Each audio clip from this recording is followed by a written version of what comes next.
Hello, everyone. Welcome to another episode of Tech Tuesdays. Today, we're going to meet our push-button DR product. My name is AJ Kuftic, and I'm Principal Technologist with Expedient. Glad you could join us today. I hope you're safe, especially if you're in the northeast part of the U.S. But we're going to get into some fun talk around disaster recovery. But real quick housekeeping note, if you have any questions, please enter those down here into the Q&A panel, somewhere about here. That helps us keep track of the questions. I'll be answering all the questions today. So make sure you get those questions in. That helps me keep track of them. If you ask a question, you're in to win a prize. That prize this week is a 4-pack of Tile Pro tracking tags. Put them on your keychain. You can hit a button on your phone, find your keys. Keeps track of all your stuff. All this is being recorded. You will get a link to the recording afterwards in an email. This will also be available on our website at go.expedient.com/webinar replays, youtube.com/expedient, and instagram.com/_expedient. By the way, follow us on all the social medias at Expedient on Twitter, and you can follow us on LinkedIn as well. In fact, hello to everybody watching this on LinkedIn Live. Hope you're having a great day. For those of you who are new to Expedient, we were founded in 2001. We started in co-location, moved into managed services, and are now in cloud. We have cloud locations in US East, Central, and West, and we have international cloud deployments on customer sites in Australia, Germany, and Canada. So if our cloud locations don't work, we can bring that cloud to you, and that applies domestically as well. We've been recognized by Gartner for DR as a service from 2017 to 2019, and we've been a VMware cloud provider since 2007. We have tens of thousands of virtual machines on our platform, supporting over 1,000 customers. Whether you have 2 VMs or 2,000 VMs, we can meet your scale. We're also a Zerto Platinum partner. You'll hear more about them in a second. So when we talk about disaster recovery, though, we kind of have to talk about what could go wrong. How wrong could things possibly get? Right now, I'm looking outside my window and I see a whole bunch of snow on the ground. And, snowstorms, windstorms, hurricanes, those are natural disasters. The problem is that they're not regular. They're not things that happen all the time. Certain parts of the country obviously get them more than others, right? I'm in Pittsburgh, Pennsylvania. I don't have to worry about hurricanes generally, right? But people in Florida, the Gulf Coast, have to worry about those a lot more than I do.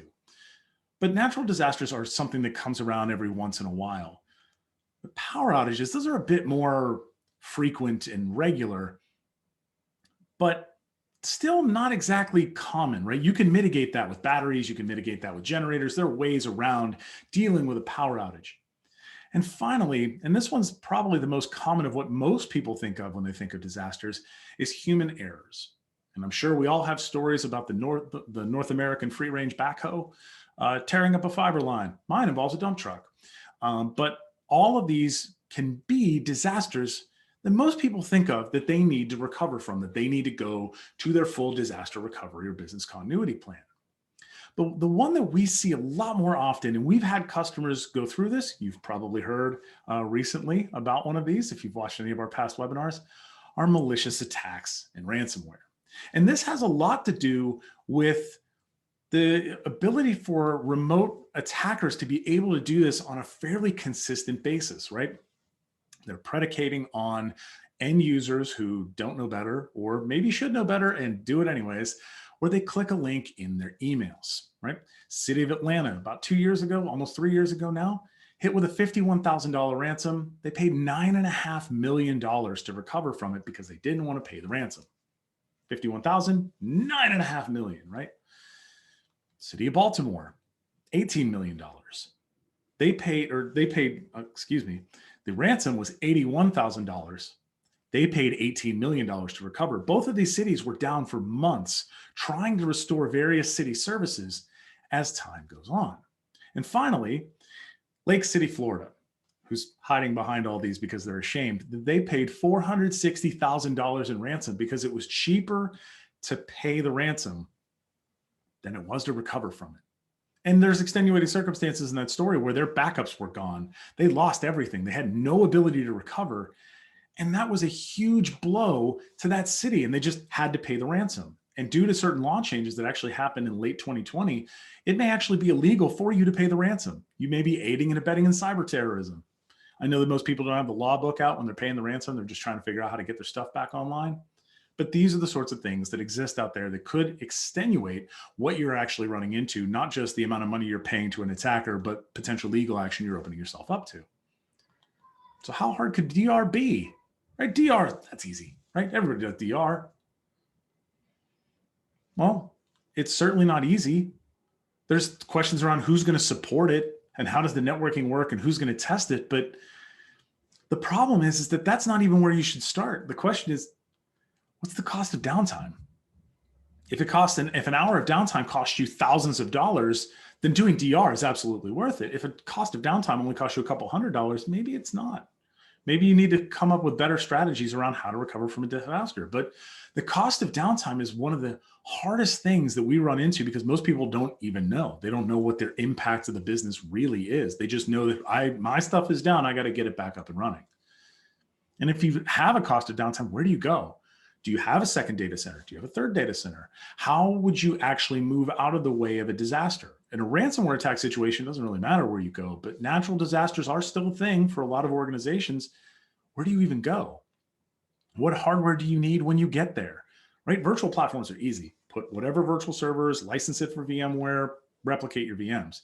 But do you have mainframe, AIX, physical networks, physical PBX, security systems? How do you actually bring all of this up together? How much time can you actually allocate to doing that? Because your job is still busy. And we thank you for taking the time to join us today, but we're all very busy, and taking the time to build something that you ultimately hope to never, ever use may not be an effective use of your time. And then finally, who's going to build it, right? Are you going to build it? Because once you build it, then you have to support it. Now you're into the second set of questions, right? Who's going to support this going forward? And specifically, who's going to validate that the test was successful? I can hit the recover button, bring my VMs back online, and know that they're up and running, but I don't know that the applications actually work. So who's going to actually sit down and validate your tests? And so there's a couple options to actually start to answer some of these questions. What are they? Well, the first one is DIY. Doing it yourself, this is what a lot of people end up doing. I'm sure everybody here has probably thought about this at one time or another. Going out and taking this hardware that you've acquired 4 years ago, you're buying new gear, you take the old gear, put it in DR, ta-da, DR site. The problem is that the business kind of relies on it when it's disaster recovery time. And now you're running 4+ year-old hardware and trying to make that work. And so it's kind of like putting an internal house door on the back of a pickup truck. It'll hold stuff in for a while, and then eventually it'll collapse off. Then there's hyperscale. You could fail over from on-prem to hyperscale, but honestly, that's a lot like a flying car. You can drive it, you could probably fly it a bit, but you have to learn how to fly a plane while also driving a car, and the wings are sticking out, and it's not really the right fit for what you're trying to do. What most people actually need, though, is disaster recovery as a service. And it's like leasing a truck. It's a very expensive pickup truck. But by leasing that truck, you lower the amount of payments. You don't have to really maintain the vehicle. Everything stays inside the warranty period. And when new technology comes along or a new truck comes along, you move from one truck to the other, and you don't have to really worry about how do I upgrade my hardware? How am I going to justify the cost of doing that? How do I keep up with all of this? And it's all maintained for you. When we compare ourselves to a hyperscale, it's pretty straightforward. We have full network failover. When you fail over between two of our sites, that's full network failover. External IPs, DNS, egress points, VPN, IP ranges, the whole 9 yards. This is something that a lot of people forget about when they're doing their failovers.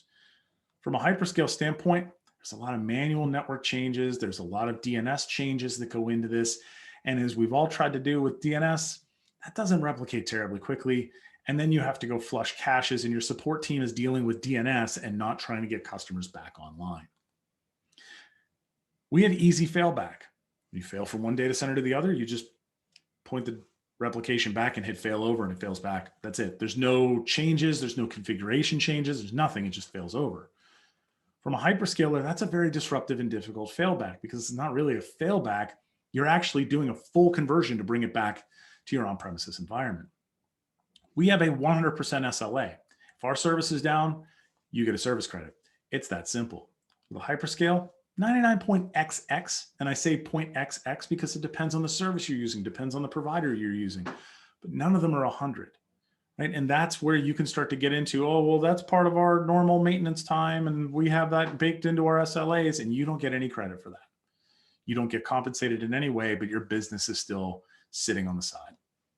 And with us, we have guaranteed performance. We do not oversubscribe our platform. We have one-to-one resources. So when you fail over, you're getting the gig of RAM that you pay for. With a hyperscaler, all of those are oversubscribed. You're paying, that gig of RAM has been sold a couple times over, and you better hope you're getting it that day. So these are the sorts of challenges that you can run into with a hyperscale platform. How do we do this? We have our Whiteglove delivery service, and our Whiteglove delivery service is very, very good at what they do. That's our delivery team and our support teams, where they sit down with you and go through your run books.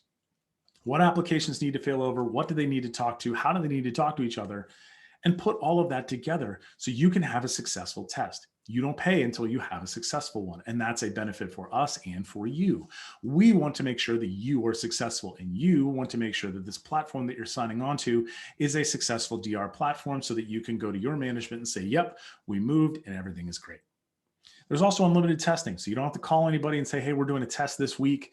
You can test whenever you want to. Those resources are yours. And you can use those in a bunch of different manners. You can use those for test dev, bring your database server up and do schema testing and then shut it back down. They're your resources. Use them as you'd like to. And I actually need to update this slide because we actually have 12 data centers that you can fail over into. So you can decide where you need to fail over to. We can move between different data centers. So you can be in our Pittsburgh data center and fail over to our Indianapolis data center, like you'll see here in the demo here in a second. But these are the sorts of things that we can actually fail forward. So what does this look like? We have our primary site, and our primary site has a private network gateway IP and a public internet IP. And we can use technologies like NSX to fail over that private network gateway IP. And we use some of our little magic to actually bring that public IP over as well. We also have a secondary site, so we have both of our cores pointed out to the public internet. There's virtual server replication powered by Zerto that fails over the virtual servers, and the orchestration does it in the order that you expect it to. We push the public internet IP out via BGP, and on your very bad, no good day, your servers fail over. With layer 2 stretched NSX, your private network gateway IPs fail over, so you don't have to fail over your VM. And we bring over your public internet IP so that your users externally don't have to change where they point to. They don't have to know to go to a DR address. They don't have to change any of that. They don't have to wait for DNS replication. They just have to wait for BGP conversions, which takes seconds. So let's actually see this in action. So we're here, we're in our Expedient Enterprise Cloud, right? I have my ACM data center, I have my 701 data center. If I go into my ACM data center, I see that I have my server 1 and server 2. That's what we're going to fail over here. And if I open up my web browser, I can see that I have a WordPress site that's running. It's just sitting out there on the internet. So we're going to go into the Zerto self-service portal. And we'll pull this up. And down here, I have my two VMworld demo VPGs that I need to fail over. And if I go into one of them, I can see that my RPO with these two VMs is 8 seconds, not minutes, seconds. And inside of the protected VMs, I can see where I'm replicating from, where I'm replicating to. I can see how much storage I'm using and how much it actually has to recover. And now we can go back to our main VPG page. We'll select our checkboxes and we will do a failover. If I could click today, we'd be in better shape. So we'll go next. I'm just going to confirm that I have both of my port groups here. And I can go into my checkpoints. And this is actually one of the things we can do with ransomware protection, where we can actually go back in time and pick up an old checkpoint prior to the ransomware hitting. We actually had a customer use this for database recovery during a ransomware attack. They brought up their databases. They were able to determine that the ransomware was there, and they removed it prior to it activating. For this, I'm going to pick latest. And I'm going to do the same thing on my other VPG. Our commit policies, I'm going to set this to none so I have full manual control over whether I commit or not. There is an ability in here to turn on or to allow auto committing. So after the VPG fails over, after 60 minutes, it'll auto commit and it'll delete all the previous journals. Or I can set it to none and I'm in full control of it. That allows me to bring it up and do a full test and make sure everything's good before I say, yep, we're good to go and this is where we're staying for production. VM shutdown, we're going to force shutdown because these VMs are still live and we've not had any actual failures here. And we'll get that process rolling. So as these fail over, we're going to go take a look at our data center groups. So what we can do with NSX is we can actually pair together our two virtual data centers. So I can move the egress back and forth between the two very, very easily. So if I go to details, I can see that right now all of my traffic is going out of the ACM data center, and we're going to fail everything over from ACM to 701. So I'm going to swap my egress point here and move all of my external traffic to go out of the 701 data center. So I just moved all of my routing over to the other side. If we go back into the Zerto interface, I can see that my failovers are done. And what I'm going to do is go back in and I'm going to go to my 701 data center and I'm going to look and see that we have our VMs are over here in the new data center. They are powered on, they're ready to go.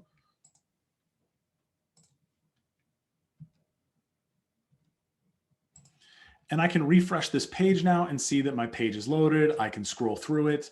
This page is back up and running. I made no changes, didn't point to a different DNS address. It just failed over.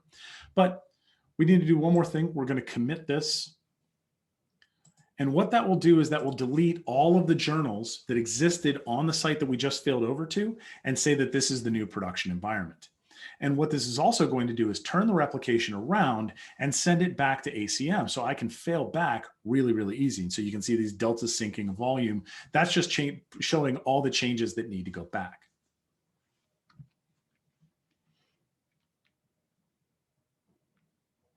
And we're failed over. So I'm going to check these boxes. We're going to send it all back, right? This is the easy failback. I can see that my port groups are here. I'm just going to verify that these are set to the latest. We'll select none on these as well. Force shutdown. Next, start failover, and send that on its merry way. While I'm doing this, I'm going to ping this. Right? So you can see nothing up my sleeve. This is just my wrist. We can see the pings are timed out. And if I go to the web page, I can see that I refresh the page can't be reached. So this is what a customer would actually see. It would just look like the website's down. Waiting for the failover to finish before I do my egress points. Back to our data centers. I don't want to fail everything. I don't want to fail my egress points over until I'm powered on over here. So we're good there.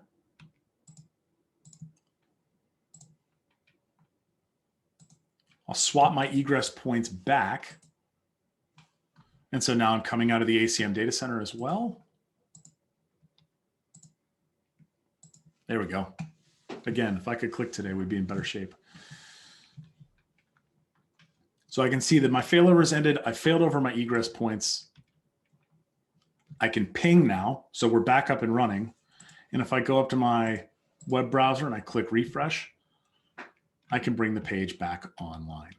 So that's how easy that is to fail over. I didn't make any changes. I failed over my VMs. I failed them back. We've had customers do this to get out of the way of a disaster before it even happens. We had a customer in Florida that would fail over from their offices in Central Florida to our Memphis data center whenever they would see a hurricane coming. They were an insurance company, so they had to get out of the way. But they still needed to be available once the disaster had actually passed through. So there is a lot of opportunity here to do DR testing and have it be seamless. That is our push button DR product. We can move you from disaster recovery to IT resiliency because you can get back up and running very, very quickly. You can take advantage of the ransomware protection that we offer with Zerto.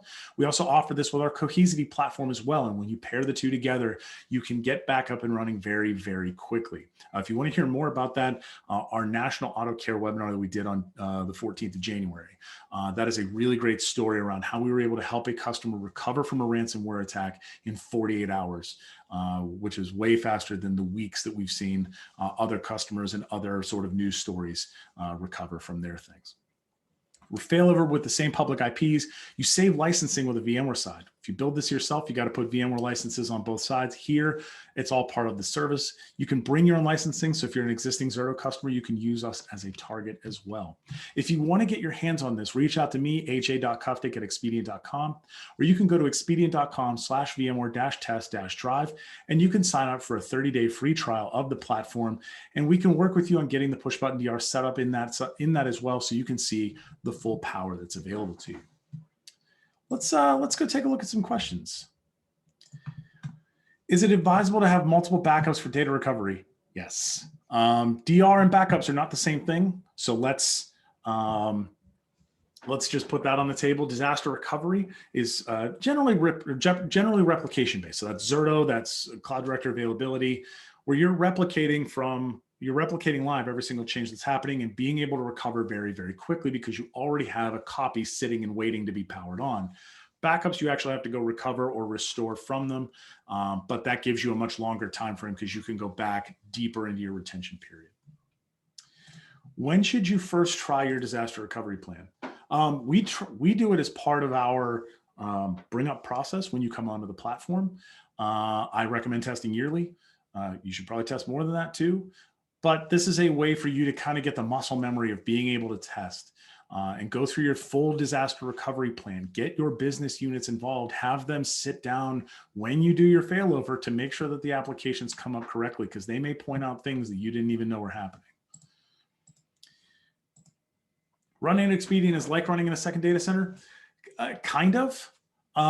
We are a colo provider. So we have a number of different data centers. We can provide that data center service to you without you having to pay for it, without you having to manage it, right? You don't have to buy the building and then put all of the stuff into it. We've taken care of all of that, and you're able to take a small part of that and be able to grow into it as you need to as part of our services, right? We can be that second data center. We provide a full disaster recovery as a service, along with cloud services, backups as a service, and future services to come. So yes, we are a secondary data center to you. We can also be your primary as well. I see a question here. If we had to guess, how many DR plans does Expedient have to implement or execute every year? I honestly don't know the answer to that. I could guess and say it's 50 plus. 100 plus. We have a lot of customers that use this because this is actually a really great opportunity to start to move away from managing all of your services yourself. DR is a really great way to do that because this is the sort of stuff that you need, but having it doesn't necessarily, building it yourself doesn't necessarily make the most end-to-end financial sense. So I would guess probably 50 plus. Do we do what hyperscalers do, like running out of multiple data centers? For example, if I do DR in Columbus, Ohio, but it's affected by a disaster, is my stuff available in another data center? Yes. So if you used our push button DR products, you could fail over to another data center and get back up and running very, very quickly. In terms of doing active like a hyperscaler, that would just be a design thing. And how do you build your application and use it from a load balance standpoint? That might be an opportunity for modernization with cloud native. But we can do that. We can do active applications inside of our data centers. Yes. Why Zerto? Zerto is really, really great. We happen to really like what they do. They are one of the best in the industry at what they do. They've also worked with us over the years on building out a multi-tenant platform. We are a service provider, so our needs are slightly different than what other service provider needs are.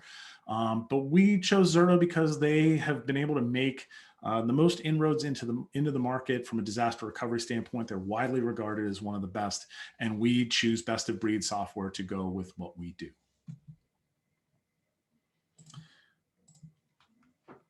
Is there a cost per failover test, or is everything baked in the subscription? Everything is included. You have unlimited testing. You can do it as many times as you want to. They're your resources to use. So you don't have to pay for a test. You don't have to buy 5 tests a year. You could do 5 tests a year. You go in, you have access to the button the same way I and the rest of Expedient would. Partial failback. Primary production may need to be updated or reconfigured while users are able to use the secondary, but when we're able to go back, we only want to bring across databases or just pieces. So that's what those VPGs are. So inside of our platform, if you fail over from a VPG, you can just fail over the one VPG. You don't have to fail over all of them if you don't want to. So that's actually a really nice way for you to be able to do some partial recovery of this application using DR as a service, and some of it using our backup service if you need to go further back to actually do the recovery. So you can actually do that in pieces. You can get as granular as you'd like to at that VPG level.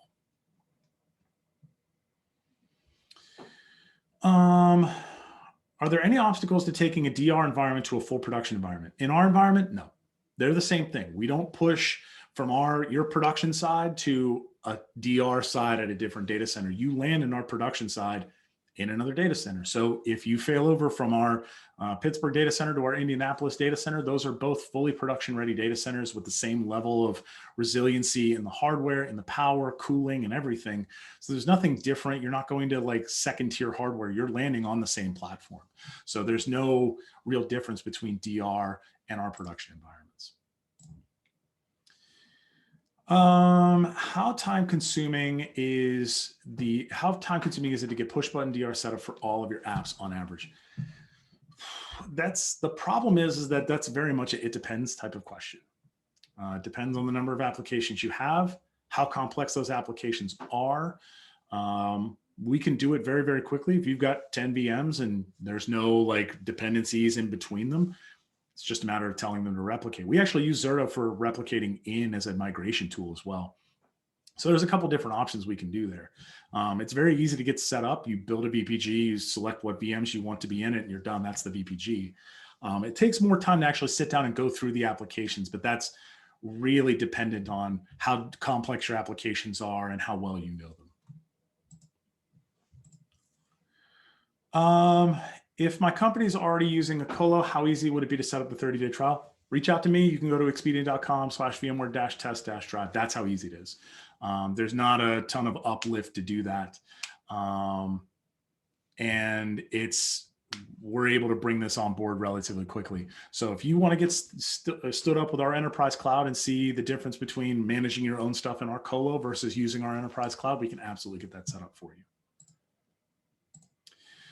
I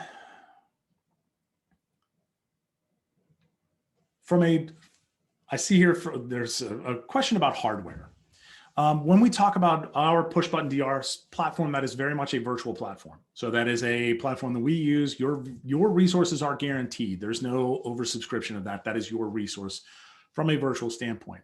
If you have physical gear that you need, we can work with you on how to do the physical replication. We have customers who use our push button DR for their main VMs. And then they use things like, if they have Oracle database servers, they use DataGuard for that because that's a very Oracle specific failover technology. Same thing with SQL always on. So we sit down with you and actually build this out. This isn't just here's our solution, you figure it out.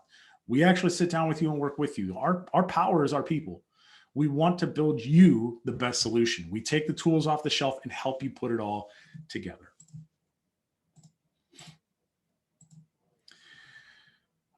Do we support mainframe? No. Mainframe is not a technology that we have off the shelf. If you would like to land your mainframe in our data center, we can do that. But we do not have a mainframe that we can pull off of the shelf and put onto the floor. We don't offer LPARs as a service right now. No.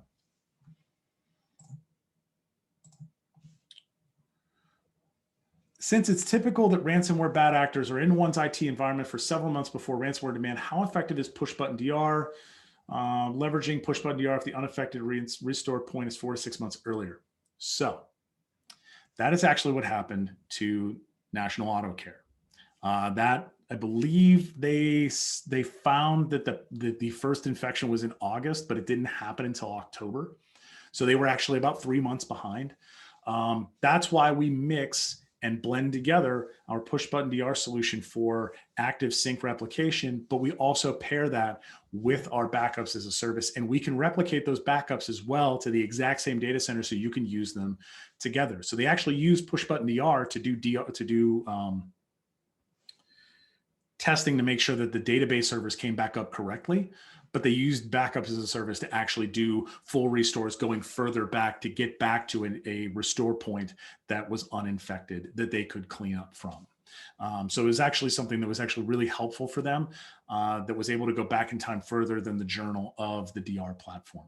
But again, this is something that we talk about with our customers. If this is something you want to protect against from a ransomware attack purpose, let's actually talk that through. We don't want to just hand you push button DR and say this is it. We can do that. Cost is per VM. So we do that we bake all the costs into the VM cost. So that's based on the amount of resources you actually need to. So we don't put you into a t-shirt size. We do DR resources and license it through a per VM cost. So it's pretty straightforward. With that, we're going to wrap up for today because we are at time. I want to congratulate Sean Houston. He is the winner of the Tile Pro tracking tags, excuse me. Karen will be reaching out to you soon. So congratulations to Sean. Please join us next week. We're going to be talking about our cloud data protection. So if you want to hear more about that backup as a service, please join us next week. And join us on Thursday. We're going to be talking our 2021 trends to watch out for with our VP of Product Strategy, Michael Fulton. So please come back and join us on Thursday, and we will see you next time. Thanks.